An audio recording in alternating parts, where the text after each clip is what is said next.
உங்களுடைய காரியம் ஒருவேளை வீட்டை விட்டு கிளம்பும் போது எத்தனையோ கூட்டத்துக்கு போயிட்டோம். அருமையான ஐயா நடக்கிற இந்த கூட்டம் மாதம் நடக்குதுன்னு நினைக்கிறேன். ஒவ்வொரு மாதம் போயிட்டு இருக்கேன், இன்னும் இந்த காரியம் நடக்கலை. எத்தனை கூட்டம் தான் போகுது. அந்த கூட்டத்துக்கு போனேன், இன்னும் நடக்கலை. ஒரு அம்மா சொன்னாங்க, 35 வருஷம் ஆச்சியா, 35 வருஷம் ஆச்சு எனக்கு பிள்ளை, என் மகள் இன்னும் திருமணம் ஆகல. வயசு போயிட்டு இருக்கு, அவளோட குறைந்த வயதுல உள்ளவங்க பிள்ளை கொடுத்துட்டாங்க. அவன் என் பிள்ளைக்கு இன்னும் திருமணம் நடக்கல. ஏன் ஏன் ஏன்? ஒரு அருமையான தம்பி சொன்னான், ஐயா நிறைய WMA முடிச்சிருக்கேன், இன்னும் வேலை இல்லை. என் தகப்பனார் சொல்றாரு, இன்னும் எத்தனை நாள்டா நான் சோறு போட்டுக்கிட்டு செத்து சொல்லலாம். நாள வெக்கமா இருக்கியா, வேதனையா இருக்கு. ஏன் எனக்கு வேலை கிடைக்கல? வேதனையோடு ஒவ்வொரு நாளும் நான் அவஸ்தைப்பட்டுக்கிட்டு இருக்கேன் ஐயா. என்னோட நான் தற்கொலை செய்யலான்னு பாக்குறேன், ஆனா பயமா இருக்கு, நான் என்ன பண்ணுவேன்? அந்த சகோதரன் சொன்னான். ஒரு அருமையான ஒரு குடும்பம் சொல்ற, ஐயா என் புருஷன் நல்லா சம்பாதிக்கிறார், நல்லா சம்பாதிக்கிறாரு, ஆனால் அவர் வாங்குகிற சம்பளம் ஒரு பொத்தல் வகையிலே போடப்பட்ட வாழ்க்கை, நிம்மதி இல்லை, எவ்வளவோ சம்பாதிச்சாலும் ஒட்ட மாட்டேங்குது, நான் என்ன பண்ணுவேன்? ஒருவேளை நீங்கள் இப்படிப்பட்ட சூழ்நிலை வீட்டை விட்டு கிளம்பும் போது, ஒருவேளை அருமையான தேவ பிள்ளையே, ஐயா எனக்கு இருக்கின்ற வியாதியின் மத்தியிலே எனக்கு சுகம் இல்லை, எனக்கு இருக்கின்ற குடும்ப பிரச்சனை இல்லை, நிம்மதி இல்லை, இத்தனை வருஷமாயும் பிள்ளைக்கு திருமணம் இல்லை, நல்ல வேலை இல்லை, வருமானம் இல்லை, நான் என்ன செய்வேன்?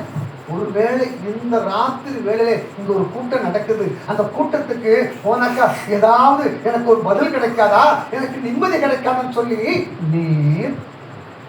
நீ ஒரு காரியத்தை நிர்ணயம் பண்ணி வீட்டை விட்டு கிளம்பும் போதே, ஐயா இதை நடக்கணும், இன்னைக்கு எப்படியாவது எனக்கு கிடைக்கணும், இதுல எனக்கு இந்த நாள்ல அந்த கூட்டத்துக்கு மூலமாக எனக்கு ஒரு ஆறுதல் கிடைக்கணும், எப்படியாவது ஒரு சமாதானம் கிடைக்கணும், என்னுடைய பிரச்சனைக்கு ஒரு தீர்வு கிடைக்கும் சொல்லி வீட்டை விட்டு நீ கிளம்பும் போது ஒரு யோசனையோடு கூட, ஆண்டவரே இன்னைக்கு எனக்கு இந்த பிரச்சனைக்கு எனக்கு முடிவு கிடைக்கும் சொல்லி நீ ஒரு காரியத்தை ஏதோ ஒரு காரியத்தை நிர்ணயம் பண்ணி இங்க வந்து உட்கார்ந்து இருந்தீங்கன்னா, ஆண்டவர் சொல்றாரு அது உமக்கு நிலை வரப்படும். கரங்களை தட்டி அது கர்த்தர் கொடுக்கிறார். ஹல்லேலூயா. அருமையான பிள்ளையே, வேதத்தை வாசிக்கிறோம், காரியம் கைகூடும், காரியம் சித்திக்கும், காரியம் வாய்க்கும் என்று போடப்பட்டிருக்குது. நீ எந்த காரியத்துக்காக ஜெபித்து வந்திருக்கிற அருமையான பிள்ளையே, உன் காரியம் எந்த காரியத்தை வந்திருக்கிற? ஆண்டு சொல்றாரு, நீ எந்த காரியத்திற்காக இன்னைக்கு ஒருவேளை உங்களுடைய போதகர் எத்தனையோ மாசமா இந்த இடத்துல பிரேயர் நடக்குதுயா, இன்னும் அந்த கூட்டத்தை காணுவேன், எவ்வளவு நாளைக்கு தான் போராடிக்கிட்டு இருக்கணும், எப்படியாவது ஒரு கூட்ட ஆத்மா வராதா, என்னுடைய அந்த சபையுடைய ஆத்மாக்கள்லாம் கொண்டு வந்து நிரப்பி சொன்ன மாதிரி ஆசாரிகளின் ஆத்மாவை கொழுமையினாலே நிரப்ப குறிப்பாக்குவேன், என் ஜனங்கள் நான் அழிக்கும் நன்மையினால் திருப்தியாவர்கள் சொல்லி அந்த வசனம் சொன்ன மாதிரி எனக்கு நிம்மதி கிடைக்காதா, என் ஆத்மா கிடைக்காது சொல்லி ஒருவேளை உங்கள் போதகர் ஒரு எண்ணத்தில் இருக்கான். ஆனால் கர்த்தர் சொல்கிறார், இந்த ராத்திரி வெள்ளை இந்த நேரத்திலே நீ ஒரு காரியத்தை நிர்ணயம் பண்ணினால், எதிர்பார்த்தால் அந்த காரியத்தை கர்த்தர் இன்னைக்கு வாய்க்க பண்ண போகிறார். கரங்களை கட்டி கர்த்தர் ஒரு காரியத்தை வாய்க்க பண்ணுவார். அல்லேலூயா. கர்த்தர் கொடுக்கிறேன்னு சொல்றாரு இல்லைங்களா? சரி, ஆனா நல்லா புரிஞ்சுங்க, ஆண்டவர் ஒரு காரியத்தை கொடுக்கணும்னா நிபந்தனை இல்லாம கொடுக்க மாட்டாரு, ஒரு நிபந்தனை வச்சிருப்பாரு இல்லைங்களா? சில இடத்துல அட்வர்டைஸ்மென்ட் பண்ணுவோம், நிறைய போயிடுது, இவ்வளவு பொருள் வந்து இவ்வளவு விலைக்கு கொடுக்க போறோம்னா பேப்பர் அட்வர்டைஸ்மெண்ட் கீழே சின்ன இடத்துல போட்டோமா, நிபந்தனைக்கு உட்பட்டதுன்னு போட்டோமா, பார்த்தீங்களா? அதே போல ஆண்டவர் உங்களுக்கு கொடுக்கக்கூடிய எல்லா காரியமும் இலவசம். அருமையான தேவப்பிள்ளையே, நீ தேவசத்துல உட்கார்ந்து இருக்கிறீங்க, உனக்கு கர்த்தர் இன்னைக்கு எந்த காரியத்துக்காக ஜெபிச்சிருக்கிறாயோ, எந்த காரியம் வேணும் சொல்லி வந்திருக்கிறாயோ, உனக்கு கர்த்தர் அதை இலவசமா கொடுக்க போறாரு. அல்லேலூயா. கர்த்தர் கொடுப்பது எல்லாம் இலவசம், எதிர்பார்த்து கொடுப்பதில்லை, எல்லாம் இலவசம். ஆனா இலவசமாய் கொடுக்கிற அந்த ஆண்டவர் சில நிபந்தனை வைத்திருக்கிறார். அல்லேலூயா. நம்ம ஊர்ல இட்லி விலை எவ்வளவுமா சிஸ்டர் சொல்லுங்க? இட்லி விலை எவ்வளவு? கடையில் எவ்வளவுங்க? 10 ரூபா. சிஸ்டர் சரியா சொல்லிருக்காங்க. அல்லேலூயா. நீங்க சொல்லுங்க சிஸ்டர். சாம்பார் விலை எவ்வளவு? சாம்பார் ஃப்ரீயா? சட்னி, கார சட்னி எல்லாம் ஃப்ரீயா? ஏ அப்பா ஐயா, இப்ப சட்னி, சாம்பார், கார சட்னி எல்லாம் ஃப்ரீயா? ரொம்ப சிஸ்டர் சொல்றாங்க எல்லாம் ஃப்ரீ தான். சரி, இப்போ நீங்க என்ன பண்றீங்க? வீட்டுல போய் ஒரு கப் எடுத்துருக்கீங்க, ஒரு கிண்ணத்தை எடுத்து போய் கடையில போய், ஐயா உங்க கடையில சட்னி சாம்பார் எல்லாம் புரியுது கேள்விப்பட்டேன், எனக்கு ஒரு கப்புக்கு சாம்பார் கொடுங்க. அவன் சொல்லுவானா? கொடுப்பானா? என்ன சொல்லுவான்? 10 ரூபாய் கொடுத்து இட்லி வாங்கு, சட்னி சாம்பாரும் தானா வரும். கட்டளை எது கூட வந்தாங்க? ஆண்டவர் கொடுப்பது எல்லாம் சட்னி சாம்பார் இலவசம் மாதிரி, ஆண்டவர் எல்லாம் இலவசம் தான். ஆனால் நீ விலை கொடுத்து வாங்க வேண்டிய சில காரியம் இருக்கு. அவர் எல்லாம் இலவசமா கொடுத்தாலும் அது கொடுப்பதற்கு முன்னாடி சில கண்டிஷன் வச்சிருக்காரு, நிபந்தனை. அந்த நிபந்தனைக்கு உட்பட்டா உனக்கு ஃப்ரீயா கிடைக்கும். அது என்ன நிபந்தனை? முதலாவது, ஆண்டவர் கொடுக்கிற இலவசத்தை நீ வாங்கணும்னா அவர் வைக்கிற முதலாவது நிபந்தனை என்ன நிபந்தனையா? 21 படிக்கிறது, யோபு 22:21. நீர் அவரோடு பழகி சமாதானமாய் இரு, அதனால் உனக்கு நன்மை. அருமையான தேவப்பிள்ளையே, கர்த்தர் உனக்கு கொடுக்கிறதா இலவசம். அவர் சொல்றாரு, நீ ஒரு காரியத்தை நிர்ணயம் பண்ணினா அது நிலை வரப்படும், உனக்கு கரெக்டாக கிடைக்கும். ஆனா வைக்கிற நிபந்தனை என்னவா? நீ அவரோடு பழகி, சொல்லுங்க, நீ அவரோடு பழகி சமாதானமாயிரும். ஐயா, நீ அவரோடு பழகி உன் குடும்பத்துல சமாதானம் இல்லைங்க, சந்தோஷம் இல்லை, ஒவ்வொரு நாளும் பிரச்சனை. ஏன் பல குடும்பங்கள்ல போராட்டம்? ஏன் பல குடும்பத்துல பிரச்சனை? கணவன் மனைவிக்குள்ள ஐக்கியம் இல்லை, பிள்ளைகள் சரியில்லை, குடும்பம் சரியில்லை. நீங்க இருக்கிற நிலையில என்ன செய்ய தெரியாது, அலக்கழிச்ச குடும்பம் எல்லாம் போராட்டமாய் காணப்படுகிறது. ஏன் ஏன் ஏன் தெரியுமா? நீ அவரோடு பழகி. பழக்கம் இங்கோ இருக்கு. தேவனோடு ஒரு பழக்கம் வச்சா கர்த்தர் எல்லாவற்றையும் நல்லா நடத்துறாரு. அல்லேலூயா. உனக்கும் ஆண்டவருக்கும் உள்ள பழக்கம் எப்படி? நான் தான் கேட்கிறேன். அவர் கேட்கிறார், நீர் அவரோடு பழகி சமாதானமாயிரும். கர்த்தரோடு பழகணுங்க, ஆண்டவரோடு பழகணும். நீ எதோட பழகிட்டு இருக்கோம்? 24 hours TV, 24 hours net, 24 hours படம், 24 hours பாடல்கள், 24 hours ஊரை சுத்தி பரவுகிற காரியங்கள். ஏன் சமாதானம் இல்லை தெரியுமா? பழக வேண்டிய ஆளை விட்டு பழக்கம் இல்லாத பல இடங்களிலே தொடர்பு வச்சோம்னாலே உன்னுடைய குடும்பங்களிலே பிரச்சனை. அல்லேலூயா. உனக்கும் ஆண்டவருக்கும் தொடர்பு நல்லா இருக்கணுங்க. ஆண்டவரோடு தொடர்பு கொள்ள முடியும். வேதத்திலே ஆதியாகமம் 17ஆம் அதிகாரம் 22ஆம் வசனத்தை வாசிக்கும் போது, ஆதியாகமம் 17ஆம் அதிகாரம் 22ஆம் வசனத்தை வாசிக்கும் போது, தேவன் ஆபிரகாமோடு பேசி, நல்லா கேளுங்க, தேவன் ஆபிரகாமோடு பேசி முடித்த பின்பு அவனை விட்டு எழுந்தருளினார். நல்லா புரியுங்களா? தேவன் ஆபிரகாமோடு பேசி முடித்த பின்பு அவர் அவனை விட்டு எழுந்தருளினார். சரி, தேவன் எங்க இருக்காருங்க? என்ன பாருங்க, தேவன் எங்க இருக்காரு? பரலோகத்தில் இருக்காரு. ஆபிரகாம் எங்க இருக்கிறான்? பூமியில் இருக்கிறான். ஆபிரகாம் மனுஷன், ஆண்டவர் கர்த்தர். கர்த்தர் பரலோகத்தில் இருக்காரு, மனுஷன் ஆபிரகாம் பூலோகத்தில் இருக்கிறான். பூலோகத்தில் இருக்கிற அந்த ஆபிரகாம் ஒரு குறிப்பிட்ட நேரம், ஒரு குறிப்பிட்ட சமயம், குறிப்பிட்ட இடம், அந்த குறிப்பிட்ட நேரத்துல வந்து சரியா வர்றான். கீழே வந்து அழகா வந்து தேவ சமூகத்தில் உட்காடுறான். அந்த 6 மணி வச்சுக்க, 6 மணிக்கு உட்காந்துக்கிட்டு ஆண்டவர் பார்த்து, ஆண்டவரே நான் வந்துட்டேன், வரும் என்னோட கூட பேசணும், வா நீ சீக்கிரம் வா, ஆண்டவரே நான் வந்துட்டேன், சரியா நீங்க சொன்ன மாதிரி 6 மணிக்கு நான் வந்துட்டேன், வாங்க. பரலோகத்தில் இருக்கிற ஆண்டவர் பரலோகத்தை விட்டு கீழே வராருங்க. கீழே இறங்கி அவன் பக்கத்துல உட்காராரு. அவர் தான் போட்டிருக்கேன், நான் சொல்ல போட்டிருக்கேன். அவன் பக்கத்துல உட்காராரு. உட்கார்ந்து ஆபிரகாமும் ஆண்டவரும் மணிக்கணக்கா பேசுறாங்க. மணி என்ன பேசிருப்பாங்கன்னா, ஆபிரகாம் எப்படிப்பா, நல்லா இருக்கிறப்பா, இது சாரல் எப்படி நல்லா இருக்கா, ஏதாவது குறை இருக்கா, அவனுக்கு என்ன வேணும், அவனுக்கு எல்லா காரியங்களும் போட்டு அந்த குறிப்பிட்ட நேரம் வந்து நேரம் முடிஞ்சு போச்சு. எல்லாம் முடிஞ்ச பிறகு சரி ஆபிரகாம் மணியாச்சு, பாய் நான் வரட்டுமா, பாய் அப்படின்னு சொல்லி அவர் அவனை விட்டு எழுந்து போட்டுங்க. அவர் அவனை விட்டு என்னன்னா, மனுஷன் பூலோகத்தில் இருக்கிறான், ஆண்டவர் பரலோகத்தில் இருக்காரு. பரலோகத்தில் இருக்கிற ஆண்டவரை பூலோகத்தில் உள்ள மனுஷன் கூப்பிடுறான். அங்க ஆண்டவர் இறங்கி வந்து அவன் சத்தத்துக்கு செவி கொடுத்து கீழே இறங்கி ஆண்டவரும் மனிதரும் மணிக்கணக்கா உட்கார்ந்து பேசுறாங்க. சகோதரா சகோதரியே, உனக்கு ஆண்டவருக்கு தொடர்பு எப்படி இருக்கு? உன்னோட யார் உட்கார்ந்து பேசுறாங்க? கர்த்தருக்கு உனக்கு நல்ல தொடர்பு இருக்கா? தெரியுமா சிஸ்டர்? உங்களுக்கு இந்த மேட்டர் தெரியுமா? என்ன விஷயம்? அதாங்க எப்போ ஞாயிற்றுக்கிழமை. அதாங்க அந்த 10 வீடு தள்ளி விடவன்னு ஒரு பொண்ணு ஒன்று பார்த்தீங்களா, நடந்து போகல விடவன்னு. அவளுக்கும் அந்த 4வது பையன் இருக்காமாங்க, அவனுக்கு என்னன்னு தெரியல, 2 நாளாக 2 பேரும் காணும். எப்போ ஞாயிற்றுக்கிழமை ஊராங்கதையும் உட்காந்து பேசுறான், ஊராங்கதையும் உட்காந்து பேசுறோம். அருமையான பிள்ளையே, உனக்கு ஆண்டவருக்கு தொடர்பு எப்படி இருக்கு? ஐயா, நீ கர்த்தருடைய சமூகத்துல ஒப்பு கொடுத்த ஆண்டவரே, நான் இப்படிப்பட்டவன், என்னுடைய காரியத்தை நீ மாற்றும் சொல்லி தேவ சமூகத்துல நீ கர்த்தருக்கென்று நீ ஒப்பு கொடுப்பாயால் தேவ சமூகத்துல உன்னுடைய சிநேகிதம் தேவனோடு இருக்கும்போது நீ அவரோடு பழகி சமாதானமாகிறோம். அல்லேலூயா, அல்லேலூயா. ஆண்டவர் மோசே கூப்பிடுவான்.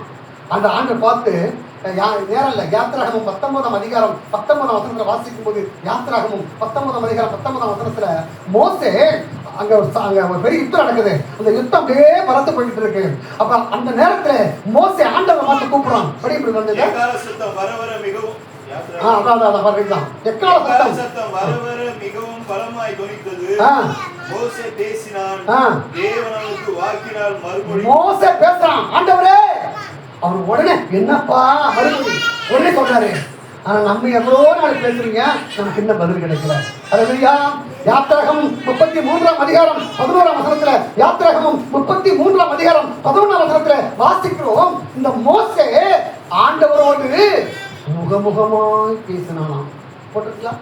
33:14 வாசிக்கும். 33:11 மோசே போட்டுங்களா. 33:11 ஒருவன் தன் சிநேகிதனோடு பேசுவது போல கர்த்தர் மோசையோடு முகமுகமாய் பேசினார். அல்லேலூயா, அல்லேலூயா. மோசைக்கு ஆண்டவருக்கு நல்ல உறவு இருந்துங்க, ஒரு நல்ல அறிக்கை இருந்தது. ஒவ்வொரு நாள் மோசே கூப்பிடுவான், ஆண்டவர் என்னப்பா சொல்லு, ஐயா இந்த இஸ்ரவேல் ஜனங்களை நடத்தணும், எப்படி போகுது, நீ இப்படி போ, அந்த சித்தி வழியா போக, அப்படி போ அப்படின்னு சொல்லி ஒவ்வொரு டைரக்ஷன் கொடுப்பாரு. கர்த்தர் அவனோடு பேசிட்டே இருப்பாரு. ஆண்டவருக்கும் அவனுக்கும் ஒரு சரியான தொடர்பு இருந்தபடினாலதான் மோசைய அடக்க ஆராதனை பண்ணி தெரியுமா? மோசை யாருக்கும் அடக்க ஆராதனை பண்ணாரு? உபாகமம் 34ஆம் அதிகாரம், உபாகமம் 34ஆம் அதிகாரம் 6ஆம் வாசிங்க. உபாகமம் 34:6, உபாகமம் 34:6 எடுத்து வாசிங்க. அவர் அவனை மோவாப் தேசத்தில் உள்ள, அவர் யாரு? கர்த்தர், ஆண்டவர். அவர் கர்த்தர் அவனை யார? மோசைய. அவர் மோசையை மோவாப் தேசத்தில் உள்ள பெத்பியோருக்கு எதிராக பள்ளத்தாக்கிலே அடக்கம் பண்ணினார். யார் அடக்கம் பண்ணாரா? மோசே ஆண்டவரோடு நல்ல ரிலேஷன்ஷிப், அவரோடு நல்ல உறவு வச்சனால அவன் அடக்க ஆராதனைய ஆண்டவரு நடத்தினாரு. இன்னைக்கு நம்ம செத்து போன பிறகு எங்காவது இழுத்து போட்டவங்க சப்ஸ்கிரிப்ஷனுக்காக சில இடத்துல சப்ஸ்கிரிப்ஷன் கொடுத்துட்டு சில சபையில வச்சுக்கிட்டு இருப்பாங்க. செத்து பண்ணுறதுக்கு கவலைப்படாங்க. ஒரு கர்த்தருடைய கர்த்தர் ஒன்று அடக்க ஆராதனை பண்ணுவதற்கு ரெடியா இருக்காரு. உனக்கு அவருக்கு தொடர்பு உண்டா?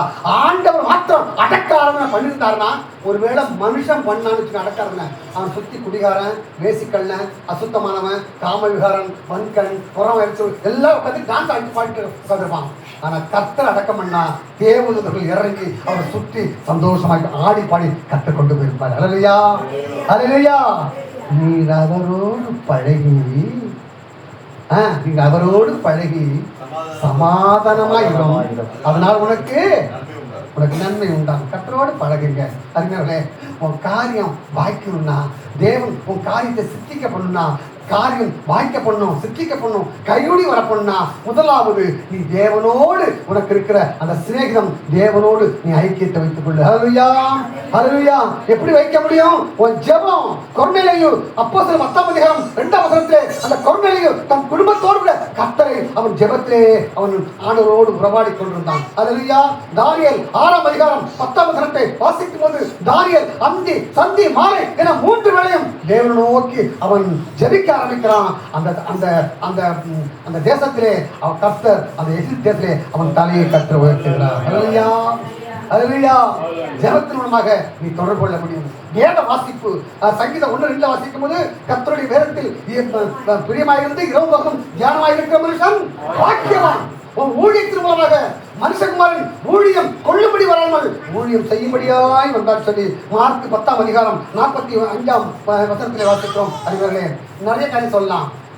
உன்னுடைய காரியங்கள் உனக்கு ஆண்டவருக்கும் என் காரியம் எப்படி காணப்படுது. அதனாலதான் 1 யோவான் 1:3 வாசிக்கிறோம், எங்கள் ஐக்கியம் பிதாவோடும் அவருடைய குமாரனாகிய இயேசு கிறிஸ்துவோடும். நம்ம ஆண்டவரோடு தொடர்பு விட்டா போதும். மனுஷனோட நீங்க தொடர்பு வச்சீங்கன்னாக்கா மனுஷன் ஏற்ற நேரம் வரைக்கும் உன்னோட பேசிக்கிட்டு இருப்பான். அந்த குறிப்பிட்ட நேரம் தானே உன்னை கவுத்து விட்டு போடுவான். அல்லேலூயா, அல்லேலூயா.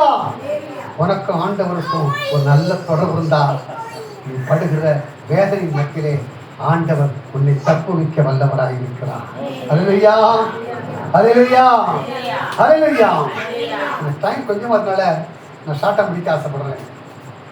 1990ஆம் வருஷம் ஜூலை மாதம் 13ஆம் தேதி வெள்ளிக்கிழமை காலை 9:45 இருக்கும்.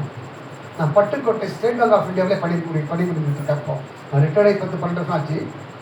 பட்டுக்கோட்டையிலே ஸ்டேட் பேங்க் ஒர்க் பண்ணிக்கிட்டு இருக்கேன். 9:45 எனக்கு 2 பிள்ளைகள், ஒரு பெண்ணு ஒரு பையன். மூத்தவள் மகள், இன்னைக்கு அந்த மூத்த மகள் MSW படித்தவ, நல்லா படித்தவ, வேலைக்கு ஒரு இடத்துல போயிட்டு இருந்தா.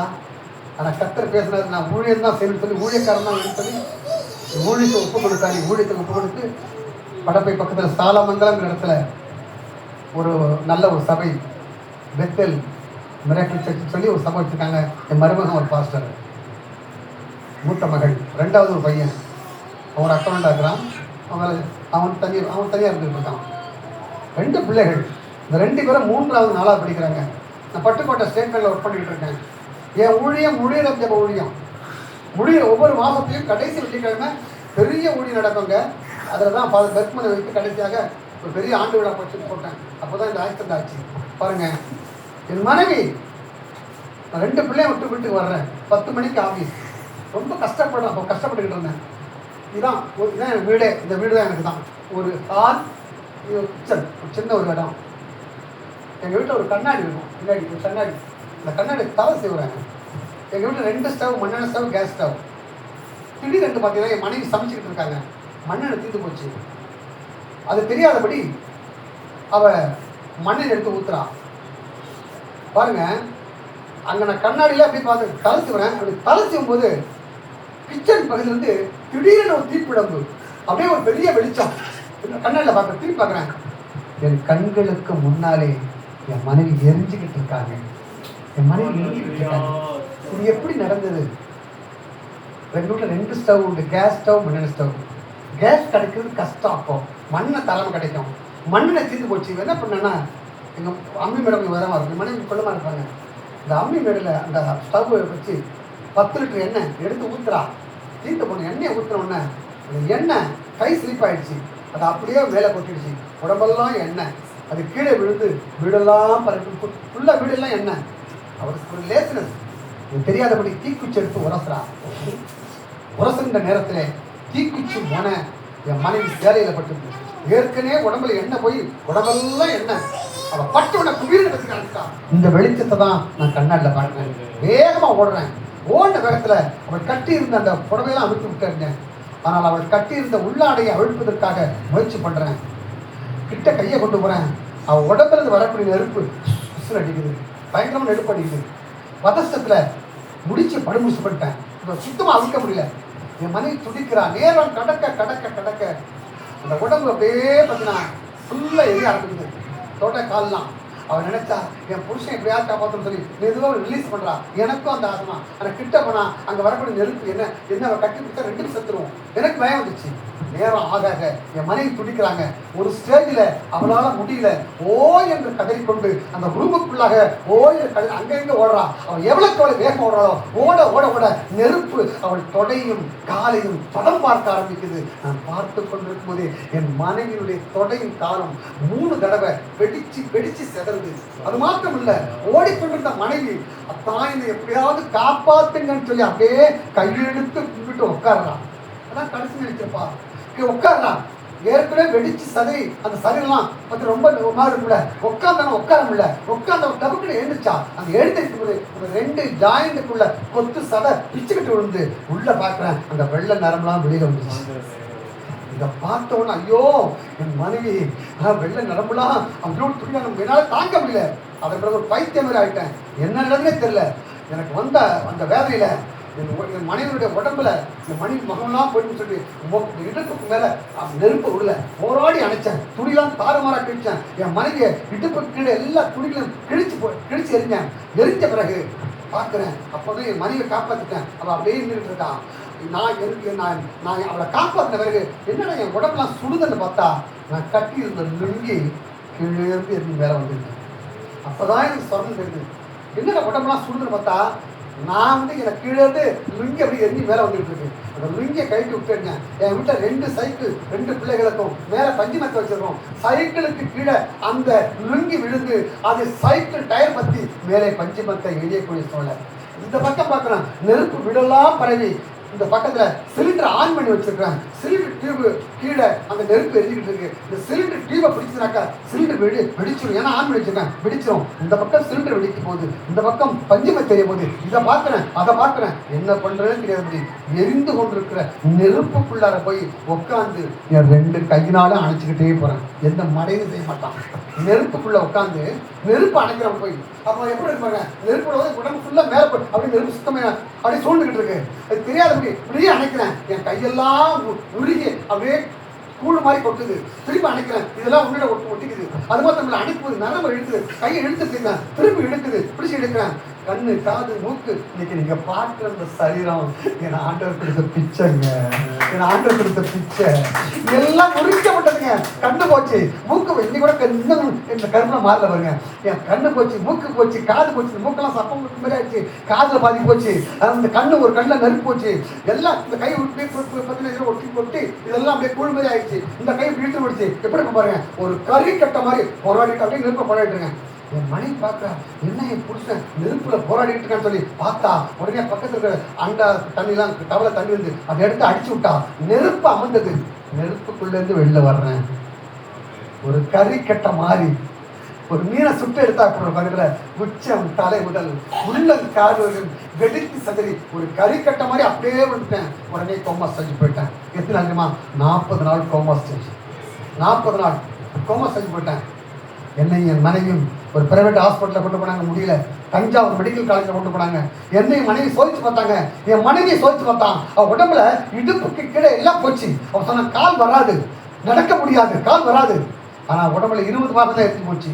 உயிருக்கு ஆபத்தில் அட்மிட் பண்ணிட்டான். ஆனால் காப்பாற்றப்படி என்ன பார்த்தான்? அவன் 20% பர்னு. திருப்பி என்கிட்ட வந்தான். என்ன டிகிரி போட்டு பார்க்குறான். பார்க்கும்போது உச்சம் தலை முதல் உள்ளம் கால்வரையும் வெடிக்கப்பட்டு அப்படியே கிடக்கிறான். சொல்கிறான், டிகிரி போட்டு பார்த்தான். எவ்வளோ எரிஞ்சிருக்குன்னு பார்த்தா என் உடம்புல 80 பாகம் எரிஞ்சு போச்சு. 80%. ஒரு மனுஷன் 35%க்கு மேலே எரிஞ்சானோட பார்க்க முடியாது. எனக்கோ 80%. என்ன பண்ணுறதுன்னே தெரியல. என்ன பண்ணான்? இன்னும் 1 மணி நேரம் தீர்ந்து எடுத்து மாட்டான். 1 மணி நேரம் கிடந்தது. எட்டி பார்த்தான், உயிர் போகல. 2 மணி நேரம் கிட்டும். 2 மணி நேரம் கிடந்தது, உயிர் போகல.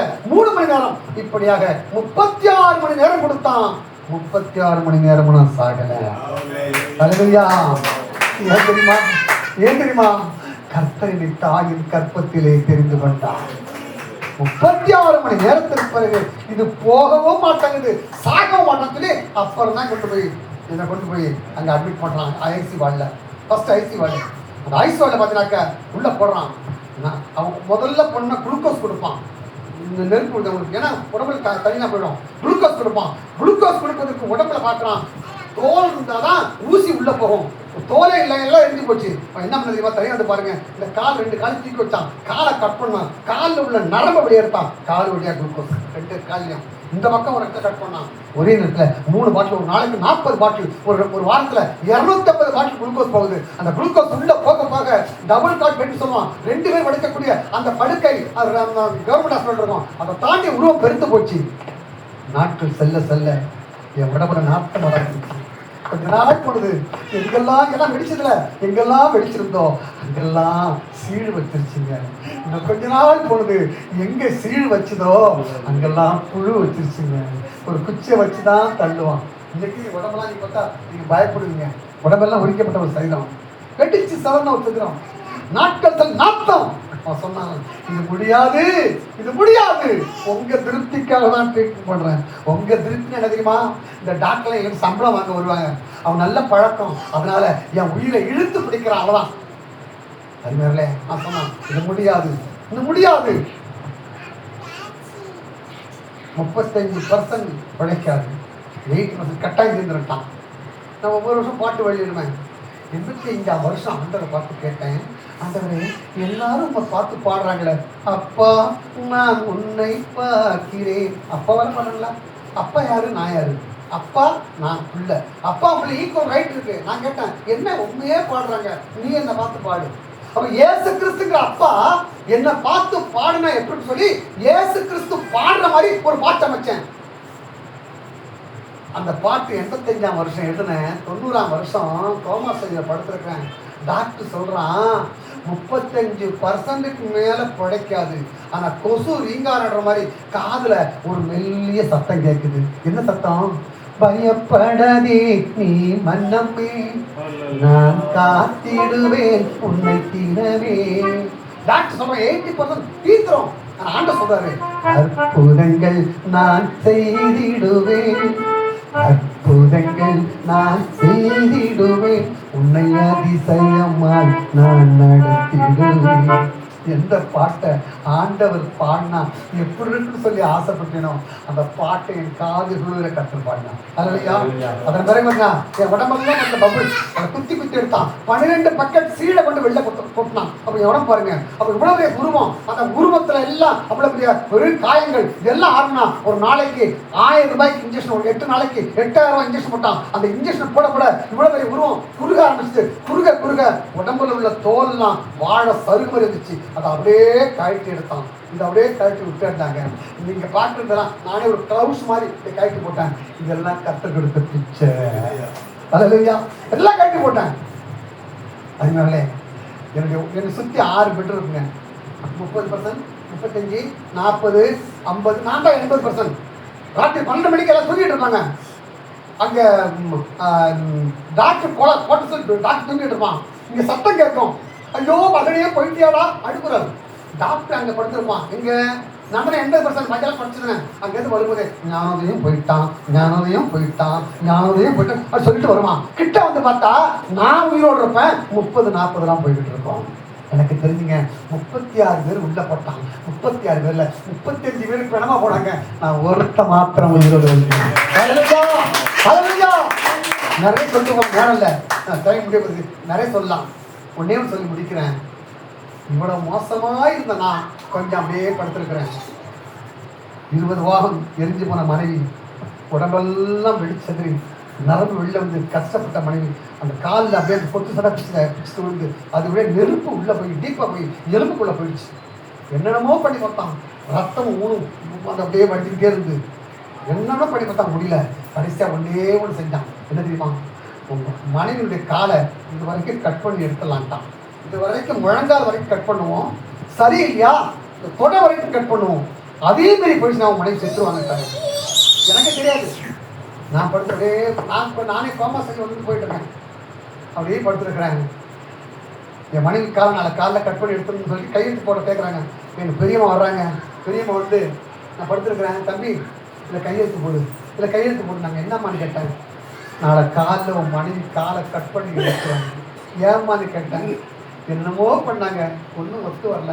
காலை கட் பண்ணி எடுத்துனா உயிருக்கு ஆபத்துங்கிறான். நாளை காலை 4 மணிக்கு கட் பண்ண போகிறாங்க. நீ கையெழுத்து போடுங்க. எனக்கு எப்படிங்க இருக்கும்? எனக்கு எப்படி இருக்கும்? நானும் மனைவி பட்டுக்கோட்டில் பேங்க் முடிஞ்ச உடனே சாயந்தரம் நானும் மனைவி உழைத்து போயிடுவோம்.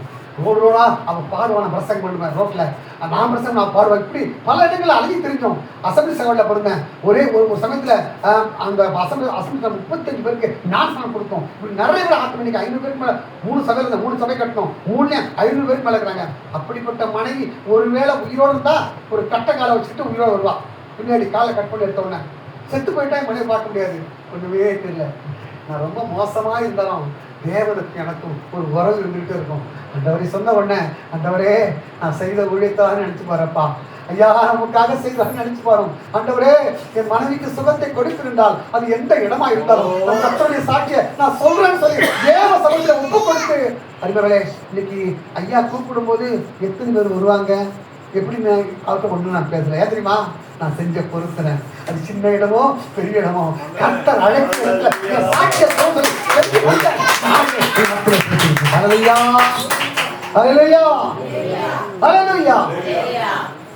கையெழுத்து விட்டு அனுப்பிச்சிட்டாங்க. அடுத்த நாள் காலில் என் மனைவி காலை கட் பண்ணபடி உள்ள கொண்டு போறாங்க. எனக்கு தெரியாது, நான் அப்படியே மயக்கத்தில் இருக்கேன், கோம செய்து இருக்கிறேன், பொறுப்பு போயிட்டு இருக்கோம்.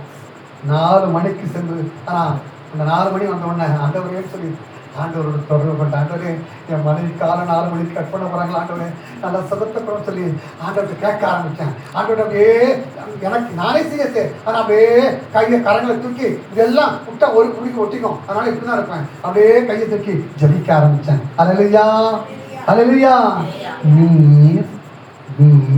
அவரோடு பழகி சமாதானம் ஆண்டோடு பழக ஆரம்பிச்சேங்க. கர்த்தர் சொன்ன, ஆண்டவரே என் மனைவி சுகத்தை தாரும். 4 மணிக்கு என் மனைவி உள்ள கொண்டு போறான். உள்ள கொண்டு போய் காலை கட் பண்றதுக்காக உள்ள கொண்டு போய் அந்த துணியை அப்படியே விளக்குறான். கர்த்தருடைய கிருபினாலே துணியை விளக்குறான். அந்த கால் கூடப்பட்டிருந்தது. இந்த நாளிலே என் மனைவி நன்றாய் குதித்து எழும்பி நடங்கி ஊழிய செய்யும்படியாக என் தேவன் வைத்திருக்கிறார். அல்லேலூயா, அல்லேலூயா, அல்லேலூயா. பெரிய சாட்சிங்க. வெளியில வர்றேன். இவ்வளவு மோசமா இருந்தானா வெளில வர்றேன். என்னை பார்த்து டாக்டர் ஓடி வந்தான், வேணுகோபால் ரெட்டி. அவன் என்னை பார்த்துக்கிட்டே, நீ உண்மையை சொல்லு, நீ எப்படி படைச்ச, நீ எப்படி படைச்ச? அவன் கேட்கறான் என்ன பார்த்து, நீ எப்படி படைச்ச? அவன் சொன்ன காரியம் ஒரு 3 காரியம் சொன்னான். 1, உன் செல்ஃப் கான்ஃபிடன்ஸ், தன்னம்பிக்கை. 2வது, நீ எனக்கு கொடுத்த கோஆபரேஷன், ஒத்துழைப்பு. 3வது, நீ வணங்குற தெய்வம் தான் வணங்குற ஆண்டவர் எனக்கு சுகத்தை கொடுத்தான். அல்லேலூயா, அல்லேலூயா. திரும்பி வெளியில வர்றேன். மாணிக்க வாசன் வந்து ஸ்கின் டாக்டர். அவன் சொன்னான், தம்பி எப்படியோ படிச்சுட்டு சந்தோஷம். ஒரு 5 காரியம் சொன்னான். ஒரு 5 காரியம் சொல்றேன். 1, இந்த கையை உருகி ஒட்டிக்கிட்டு இந்த மெடியை பிரிக்க முடியாது. நான் சொன்னான், இந்த கையை பிரிக்க முடியாது, ஒட்டிக்கிட்டு தான் இருக்கும். ஏன்னா இப்போ கூட அப்படியே சென்ஸா இருக்கும், ஒட்டிக்கிட்டு பிரிக்க முடியாது. 2வது, இந்த கை இப்படிதான் இருக்கும், இதை நீட்ட முடியாது. 3வது, உனக்கு வேகம் வராது. 4வது, உனக்கு உணர்ச்சி வராது. 5வது, நீ வேலை செய்ய முடியாது. இப்போ பெங்களூர் எழுத்து வேலை செய்ய முடியாது தான். 5 காரியம் சொன்னான். நான் சொன்னேன், ஆண்டவரே எனக்கு அழகே வராதுங்கிறான், நான் என்ன பண்ணுவேன்? கழுகுக்கு சமமாய் என் வயது கர்த்தரே உம்மால் நிலை பெறுமே. கண்ணலை தேனே கற்கண்டின் சுவையே கனிதரும் திராட்சை செடியும் நீரே அல்வாகும் நீரே ஒமேகாவும் நீரே ஆதியும் நீரே அந்தமும் நீரே பாவியன் உள்ளம் தேடி வந்தீரே அல்வாவும் நீரே அல்வாவும் ஒமேகாவும் ஆதியும் அந்தமாகிய தேவன் என் மத்தியிலே காணப்பட்டார். அருமையாளர்களே, என் வாழ்க்கையை ஒப்புக் கொடுத்த ஆண்டவர் சமூகத்தில், ஆண்டவரே நீ சுகத்தை தான் சொல்லி ஒவ்வொரு நாளும் தேவ சமூகத்தை கொடுவேன். ஆண்டவரே நீர் என்னோடு பழகும், என்னோடு பேச சொல்லி நீர் எனக்கு நல்ல சுகத்தை தான் சொல்லி தேவ சமூகத்தில் ஒரு நாள் கையை பிடிப்பேன். பிடிச்சு கொஞ்சம் அப்படியே வந்துருச்சு. இப்படி மடங்கிறது கை நீர ஆரம்பிச்சது. இந்த வேகம் ஆச்சு, உடைச்ச ஆரம்பிச்சு வேலை செஞ்சேன். இன்னைக்கு நான் சந்தோஷமா ரிட்டர்ன் ஆகி உங்க மத்தியில் பேசிட்டு இருக்கேன். நீர் ஒரு காரியத்தை நிர்ணயம் பண்ணினால் அது நிலைவரப்படும். அல்லேலூயா. எப்ப தெரியுமா? நீர் அவரோடு பழகி சமம். இதெல்லாம் முடிக்கிற 2 காரியம் இருக்கு. எல்லாத்தையும் பேச நேரம் ஆயிடும். எல்லா கண்களை மூடுவோம். அல்லேலூயா. இன்னொரு நாளைக்கு டீட்டெயிலாக பேசலாம்.